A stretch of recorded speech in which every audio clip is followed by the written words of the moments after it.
Thank you. In fact, Ray and I were back there, and as people were leaving, we said, Ray, we might be ending talking to each other.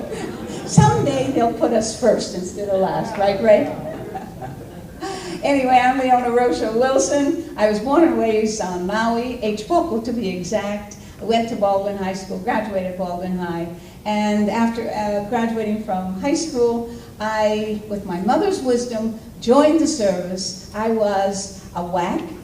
I got my education on the GI Bill. I studied at night. I know the value of education. The reason incidentally, Duke was here earlier, and I really have to say this. In his wisdom, he is suggesting that we go ahead and do an independent audit. With a budget that we have in our education system of $1.7 billion. $1.7 billion, imagine that, right?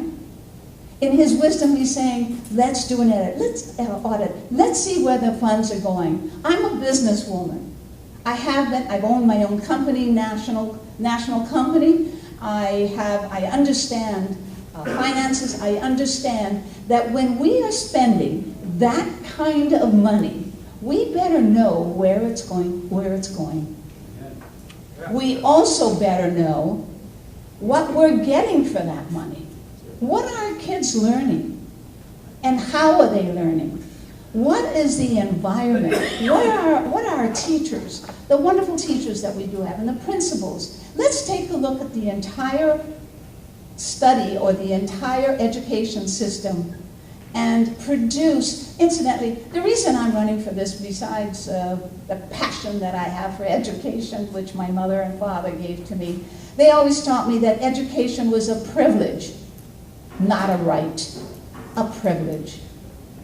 And I believe that. And I have the passion for education. I'm not a teacher. I'm a business person, all right? So, but I will approach education as I would my business, as I would for your children and for the state. Do you know we have a dropout rate currently in our high schools? Hawaii has a dropout rate of 21 out of every 100 kids are dropping out of school. These are our children. Nationally, 33 out of 100 are dropping out of school. So we're not as bad as the national average. Am I willing to accept it? I said no. And hence, that's the reason I am running. And I will tell you later how we can solve this problem. Thank you so much. Thank you, Leona. Nazar? Got inside the sheet here. And I also, starting from that standpoint, made the decision to run because I saw what happened last year. And to me, I'm a retired teacher. I taught for 40 years. And I looked at what happened last year and I said, how could that happen? The purpose for schools is the education of the children. And the schools were closed for the children. So I looked in the list of school board members, and I've worked with a number over the years, but I realized when I looked through the list, there were no teachers on the school board in the state of Hawaii. Not a one. They were the two members that were teachers once. One was 30 years ago, Carolyn, who went to Maui High, nice lady. And the other one was 40 years ago. Life has changed. That bothered me a lot, and I looked back further and remembered the last time I saw a teacher was a nice young man when I was working as a negotiator for the teacher's contract at the state. He was in his first year of teaching at an Episcopal school on Oahu. And there was another nice lady that I worked with closely who was a preschool teacher in a private preschool. That bothered me a great deal. If you're going to have a hospital board, and the hospital board has no doctors or nurses on the board, what do you think the purpose of that hospital is? It has nothing to do with the patients. And that's the feeling I was getting looking at. I know a lot of the board members because I worked with them when I was negotiating, when I was with the union, and a few other factors, one of which was my job to work with the board. I'm one of the founders of the charter school law in the state. And it was my job to convince the Board of Education, the Department of Education, and the Teachers Union to support the concept of a charter school. I also worked with the legislature, but we had a lot to work with the legislature. I was successful. All three of those supported us 100%, well, 98%, to have a charter school, and they spoke for us at the legislature. We got it. Now all three of them don't want us anymore as charter schools. That's another problem. But the purpose for me of running again was back to the purpose of education. When I first started teaching, there was one purpose of education, and that was to provide labor. I started in a mining camp.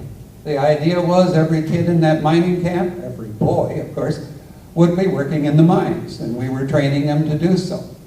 The girls had their responsibility. That was to get married and take care of the miners. That world is gone. And we also had no divorces. I never saw a child of a divorced family for the first 5 years of teaching. No mothers worked outside the home. The children went home to lunch. I think those days are gone. We're in a whole different world, and we need to deal with that different world. And that's what my whole life is to. Thank you, Mr. Hart. Okay, you both will get the same question, and you might understand the diversity of where the board was coming from after you hear it all. So the question for you both is, and we'll begin with Leona.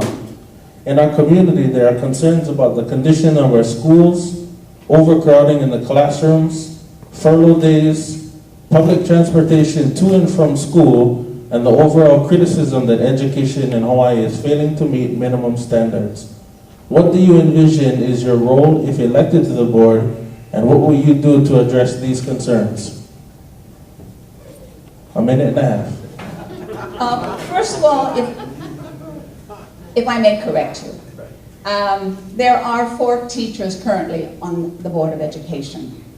Within District 2, there is Herb Watanabe from the Big Island. 40 years ago. Okay, well, you just retired. How long have you been retired? 5 years? Okay. You're not a current teacher.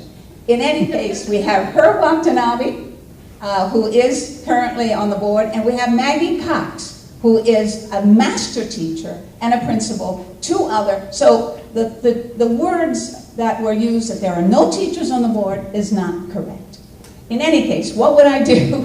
What would I do? I have to tell you, funding has been such a problem. You know, our budget was at one point $2.4 billion. Now it's down to 1.7. That is a huge amount. There's no question about that. But budget has hit, funds has hit all of us. The funding comes from the legislature. The Board of Education sets policy. All right? So what we need to do is, there's a matrix. I heard you need more schools here, all right? I understand that you have, your population is increasing. I would require that the matrix that I would fight for Maui students. We're getting our high school in Kihei. And I know your schools are terrific here, and you should have it as well. Thank you. Basically, what I would do in a minute and a half, you know, after walking on the water and a few other things to make it happen. You know, the basic thing that can happen is the restructuring of our school system. I'm looking at it from a teacher's standpoint. The most important thing is the student. Therefore, we need schools to be very locally based. Every school must meet the needs of the student and the community, and the teachers were there. Legislature put in a law says every school can have their own local board. Unfortunately, it got translated and they can have a board, but they have no money and no power, but you can have a board. The big problem is trust. And my role would be working with the other board members, to give them some trust. The idea of empowering the local schools, empowering the teachers, empowering the community to start making their own decisions, putting the money down to them, providing the training so they can do it, because every community has different needs, and that's what the school needs to offer. A community-based school, because Hawaii is full of many, many different communities. There's no one package for all of us. That's what I'd start with. Thank you, Leona. Minute and a half to elaborate. Okay. I mentioned earlier about the dropout rate and how it affects all of us. Do you know for every dropout, every high school dropout, it costs you, we're at the right place. It costs the taxpayers $1.5 million to $2 million per dropout student. It cost us. For social programs, they're not working, so they're not paying into the system. So how do we solve that real quickly? Because I do want to address that. The dropout rate is, these are not stupid kids. These are kids that are bright. But do you know what the problem is? Our school system, we must strengthen the two-path system. We must strengthen the path for college, and we must strengthen the career or the vocational tech studies. We must prepare our students and respect both those who want to go to college and respect those that want to enter the trades. The curriculum must change. I have already talked with 2 of the board members, and they are on the same wavelength as I am and strengthening the vocational studies. We have vocational studies now. Look, we lost in Honolulu, we lost the auto mechanic instructor at Moanalua. And we're looking like we might be in trouble at Maui High, and we have a globally successful auto mechanic program there. We need to secure vocational and college prep students. Thank you. My 2 sons, by the way, did the college, and now they're making, one is a journeyman electrician, and the other one is a house painter. College doesn't really solve a problem, does it? You need a job, a real. Anyway, what I would say basically is, I really feel the need for a teacher, someone who's been in the trenches, who cares about the kids, and all my focus is about the kids. 40 years I've made changes, besides the charter school into not just Maui, but the law for the charter schools. Besides the stuff I've done all those years, it's the idea of working with people, intelligent people, to help them understand so they can make changes so we can have a great system. We were successful with the charter school in Kihei. We were also successful with the new high school that's going to be built. I started with that group in the beginning. We lost it because of that stupid list of where we ranked. Yeah, and then I stayed with it. I've been on that committee for building that new high school right up to the end. Everything that we designed for that new high school back when we were starting is now in the new high school. It can be done. We can make all these changes, but we have to make people really want them.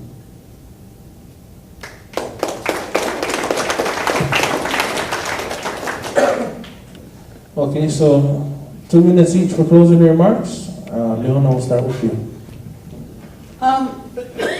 Incidentally, I have visited 3 out of your 4 schools here. I met with Mike Nakano before he retired. I met with him twice on the issue of the boarding school, and he asked me whether I would support it. I talked to Angus. Angus said, work with me, Leona. This is something we need to have. And you have it. It's a wonderful, wonderful program. I watched the young men clean the garden. I watched them work in the cafeteria. You have Lance, who is an ag teacher, teacher, and he's wonderful. I met with him. I met with Marsha Nakamura. She has a great program. I also met with Kaipo Miller.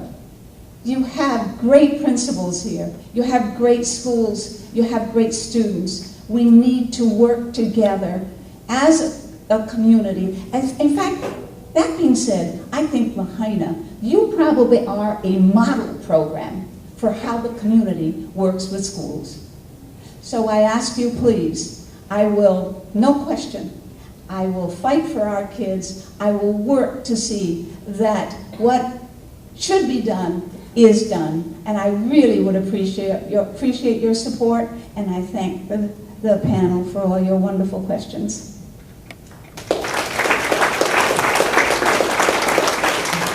Thank you, and I agree with Leona. And there's one more, the principal at Cam 3. He used to be my roommate when we were doing negotiations, when he was on the other. And I knew he'd make a great principal, but he had to give up his other job. Besides, he was teaching and working in, the restaurant world. But fabulous person too. My basic summary is, the passion is with me. I could probably just sit and enjoy my retirement, but I never have sat and enjoyed my retirement. The first 3 years after I retired, I volunteered and I taught the stock market during the noon hours at Maui Waina. I also worked for MEDB. Economics is one of my fields with kids. And we worked with 3 fabulous economic teachers in the high schools on Maui and tried to, got recognition for them. Then I also worked providing the grants, including the agricultural grants from MEDB, which is A and B money for that part, plus the STEM grants, the science, technology, and so forth. And I was very successful with Lahaina Luna. There were some tremendous offerings up there, the proposals they put in. We got most of them passed as grants. Again, a heavy agricultural base, which it matches the needs of the community. That's what it's all about. There's a wonderful world. You have it right here in Lahaina. You've always had it here in Lahaina. My wife lived here in the early 60s, and she wasn't a hippie. She came before the hippies. And lived in the Buddhist temple where Hilo Hattie's is. This is a wonderful town. You need the schools for you. You don't need the schools for Kihei. You need them for you. Please make sure that that's what you get, no matter who's elected. Thank you.